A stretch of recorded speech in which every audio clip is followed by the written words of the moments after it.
Ngayon naman, ang aking share sa inyo ay ang pag-repot itong aking iba-ibang variety ng aglonema. At ang gagawin natin pag-repot dito sa paso ay kada isang puno ay 2 variety. Katulad dito, yung aglonema Chinese Evergreen, isasama natin dito sa Red Valentine. Yan. At yan ang sisimulan mga kabayan ang pag-repot.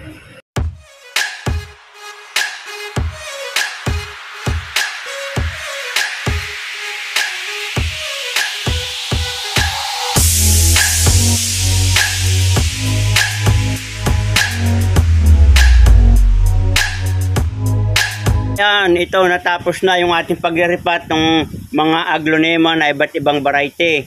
At ito yung ginawa ko. Bawat isang paso ay 2 variety. Katulad nito, yan mga kabayan. Magandang tingnan at isang masitira ay 2 variety. Yan, ito yung isa. Yan. Pakagandang tingnan mga kabayan. Iba't iba yung kanyang kulay.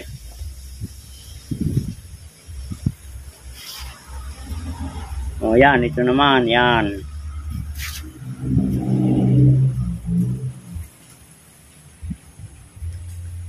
Yan mga kabayan.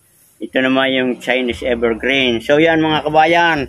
Hanggang dito na lamang at sana may natutunan kayo sa aking paghahalaman ng mga aglonema. Napakagantong collection sa ating tahanan mga kabayan. Ito isa ding lucky plant.